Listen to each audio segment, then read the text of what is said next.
इस लेक्चर में right to protest के बारे में डिस्कस करेंगे। प्रोटेस्ट का मतलब होता है विद्रोह करना हिंदी में, तो विद्रोह करने का अधिकार, प्रोटेस्ट करने का अधिकार।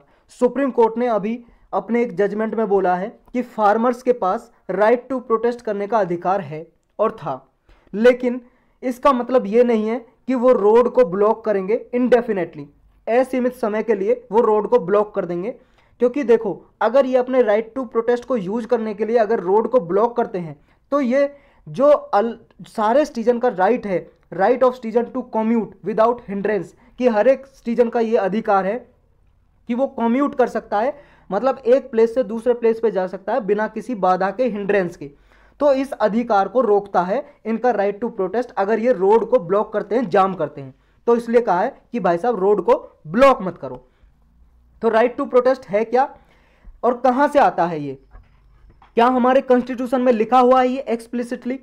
देखो, एक्सप्लिसिटली का मतलब है साफ रूप से, हमारे पूरे कॉन्स्टिट्यूशन में ये लिखा हुआ नहीं है, लेकिन आर्टिकल जो 19 है हमारा, उसका अंदर आर्टिकल 19(1) क्लाउज 1 और ए पार्ट है उसका, सब क्लाउज ए, उसमें right to freedom of speech and expression है, उसी के अंदर है ये राइट, यानी कि इसी के अंदर आता है, इसी का पार्ट है। यानी कि राइट टू प्रोटेस्ट भी फंडामेंटल राइट है, हमारा मौलिक अधिकार है। तो ये इसी से ड्राइव किया गया है, इसी से निकला है right to freedom of speech and expression, लेकिन एक्सप्लिसिटली मेंशन नहीं है हमारे कॉन्स्टिट्यूशन में, लेकिन फिर भी फंडामेंटल राइट है क्योंकि इसी का पार्ट समझा जाता है। ये सुप्रीम कोर्ट ने बोला, कई जजमेंट में बोला है पहले भी। ये आर्टिकल 19(1) और सब क्लाउज ए है जो, इसी में right to freely express an opinion, ये गवर्नमेंट का कंडक्ट कैसा है, सरकार के बारे में अपना ओपिनियन देना, ये एक फंडामेंटल राइट है, तो ये इसी के अंदर प्रोटेक्ट है। आर्टिकल 19 क्लाउज 1 सब क्लाउज बी, ये राइट टू एसोसिएशन है, कोई भी एसोसिएशन बनाने का, कोई भी एक ग्रुप बनाने का अधिकार है हर एक आदमी को। ये पॉलिटिकल पर्पज के लिए भी हो सकता है, लेकिन ये क्या है, इसलिए भी हो सकता है कि कोई गवर्नमेंट ने डिसीजन लिया है, कोई सरकार ने डिसीजन लिया है उसको चैलेंज करने के लिए, कलेक्टिवली चैलेंज करने के लिए। जैसे अभी फार्मर के रिगार्डिंग बिल बनाए थे, ये कानून लेके आ रहे हैं, तो फार्मर ने विरोध किया इसका और विरोध करते आ रहे हैं, तो इन्होंने गवर्नमेंट डिसीजन को विरोध किया, तो ये आर्टिकल 19(1)(b) में आता है। आर्टिकल 19(1)(c) में है राइट टू पीसफुली असेंबल, मतलब शांति रूप से हर एक सिटीजन को अधिकार है वो असेंबल हो सके, इकट्ठा हो सके, और वो क्वेश्चन कर सके और ऑब्जेक्ट कर सके, विरोध कर सके। किसका विरोध कर सके और किसका क्वेश्चन कर सके? गवर्नमेंट से, सरकार से ये क्वेश्चन पूछ सके कि उसने ये डिसीजन लिया है, भाई साहब क्यों लिया, हम इसका विरोध करते हैं, ऑब्जेक्ट विरोध कर सके गवर्नमेंट के डिसीजन का। किस तरह से? डिमोन्स्ट्रेशन करके, कोई प्रदर्शन करके, जैसे रोड पे खड़े हो जाते हैं प्रदर्शन कर रहे हैं, डिमोन्स्ट्रेशन करके, एजिटेशन करके, विद्रोह करके, पब्लिक मीटिंग करके, या कोई और प्रोटेस्ट मूवमेंट लॉन्च करके, इस तरह से वो विरोध कर सकते हैं गवर्नमेंट का। जो ये राइट है, ये देखो हर एक सिटीजन का जो अधिकार है पीसफुली असेंबल होने का और प्रोटेस्ट अगेंस्ट एक्शन और इनएक्शन ऑफ स्टेट का, इसी के अंदर आते हैं।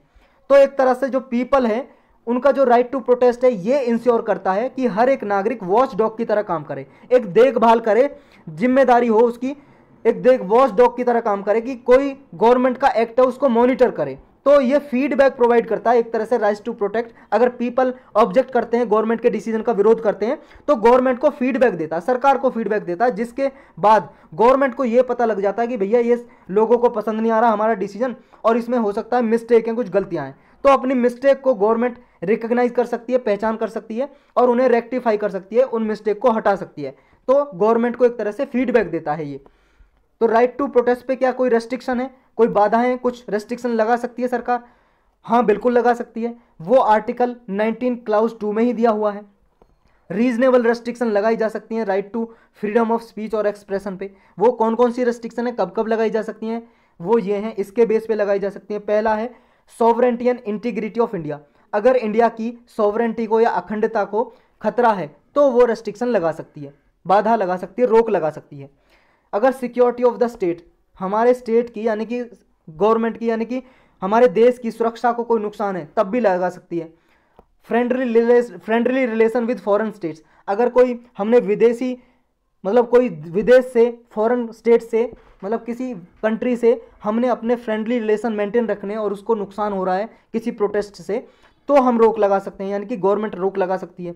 पब्लिक ऑर्डर मेंटेन करने के लिए डिसेंसी और मॉरलिटी मेंटेन करने के लिए। अगर कंटेम्प्ट ऑफ द कोर्ट हो रहा है, अगर कोर्ट की अवहेलना हो रही है तो भी लगाया जा सकता है राइट टू प्रोटेस्ट पे रीजनेबल रेस्ट्रिक्शन, रोक लगाई जा सकती है। अगर किसी का डिफेमेशन कर रहे हैं, किसी की मानहानि कर रहे हैं, किसी की इज्जत उछाल रहे हैं तो भी रोक लगाया जा सकता है। इंसाइटमेंट टू एन ऑफेंस, अगर कोई लोग इकट्ठा होकर किसी आदमी को या भीड़ को अपराध करने के लिए उकसा रहे हैं तो भी उस पर रोक लगाई जा सकती है। तो इतने ग्राउंड है जिनकी वजह से राइट टू प्रोटेस्ट पे या आर्टिकल 19 के अंदर क्लाउज 1 सब क्लाउज ए के अंदर जो राइट आता है right to freedom and speech, उस पर ये इतनी सारी रेस्ट्रिक्शन लगाई जा सकती हैं। तो ये अगर मान लो जो वायलेंस करें, हिंसा करें, ये राइट टू प्रोटेस्ट के अंदर हिंसा करें तो ये हमारा जो फंडामेंटल ड्यूटी ऑफ सिटीजन उसका भी उल्लंघन करता है, वायलेशन करता है। जो हमारी मौलिक कर्तव्य है हर एक नागरिक का, उसका उल्लंघन करता है। और ये फंडामेंटल ड्यूटी आर्टिकल 51A के अंदर दी गई है। ये एवरी सिटीजन की ड्यूटी है कि वो पब्लिक प्रॉपर्टी का सेफगार्ड करे, पब्लिक प्रॉपर्टी को बचाए, उसका कोई नुकसान ना करे और वायलेंस ना करे। ये हर एक की ड्यूटी है कि वायलेंस को ऑब्जर्व करे। ऑब्जर्व का मतलब छोड़ दे, गिव अप करे, कि हिंसा ना करे। हर एक सिटीजन का ये कर्तव्य है, ड्यूटी है। तो इसका भी उल्लंघन है अगर वो राइट टू प्रोटेस्ट के अंदर वायलेंस करते हैं, हिंसा करते हैं। कुछ सुप्रीम कोर्ट के जजमेंट हैं इससे रिलेटेड। कौन कौन से? पहला है 2019 का शाहीन बाग प्रोटेस्ट। शाहीन बाग में देखो प्रोटेस्ट हुआ था जब CAA आया था, ये अमेंडमेंट किया था कॉन्स्टिट्यूशनल अमेंडमेंट एक्ट 2019 का, एक सिटीजनशिप अमेंडमेंट एक्ट किया था, 1955 का एक्ट था उसमें। तो तब प्रोटेस्ट किया था, कुछ एक प्लेस, पब्लिक प्लेस ऑक्यूपाई कर लिया था। तो सुप्रीम कोर्ट ने इस केस में कहा कि किसी भी पब्लिक प्लेस को, चाहे कोई पब्लिक पार्क हो या कोई गवर्नमेंट की जगह हो या गवर्नमेंट पार्क हो, उनको इनडेफिनेट पीरियड के लिए, असीमित पीरियड के लिए आप घेर के नहीं रख सकते। 2018 में भी बोला था एक केस में सुप्रीम कोर्ट ने, मजदूर किसान शक्ति संगठन versus union of India and others case.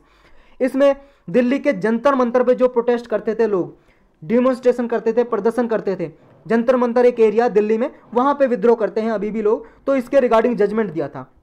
ये बैलेंस किया था कि जो लोकल रेजिडेंट रहते हैं जंतर मंतर के आसपास, भाई साहब उनको आपके शोर शराबे से दिक्कत होती है, आप रात भर प्रोटेस्ट करते हो, वो सो नहीं पाते हैं। तो ये प्रोटेस्टर के अधिकार और लोकल रेजिडेंट के अधिकार के बीच में बैलेंस एस्टेब्लिश किया था कि आप किसी भी एरिया को, किसी भी प्लेस को लिमिटेड यूज के लिए यूज कर सकते हो, ऐसा नहीं है दिन रात आप प्रोटेस्ट करते रहो। नेक्स्ट है कि रामलीला मैदान incident and versus home secretary union of India and others cases. ये 2012 के 2 केस हैं। इसमें सुप्रीम कोर्ट ने बोला था कि देखो, गवर्नमेंट आर्बिट्ररीली, एग्जीक्यूटिव हो या लेजिस्लेटिव एक्शन हो, गवर्नमेंट या तो पार्लियामेंट में लॉ बना के पास करे, कोई डिसीजन ले, या एग्जीक्यूटिव एक्शन ले, कोई कैबिनेट डिसीजन निकाले आर्बिट्ररीली अपनी मनमर्जी से। ऐसे डिसीजन लेके सिटीजन के फंडामेंटल राइट टू असेंबली है, जो पीसफुल प्रोटेस्ट करने का अधिकार है, उसको नहीं ले सकती, उसको रेस्ट्रिक्शन नहीं लगा सकती आर्बिट्ररी तरीके से। अगर कोई लॉ कानून है या 19 नंबर का आर्टिकल है, उसके क्लाउज 2 में जो रेस्ट्रिक्शन दी हुई है, अगर उनका उल्लंघन है तो रेस्ट्रिक्शन लगाया जा सकता है। तो यही था इसमें।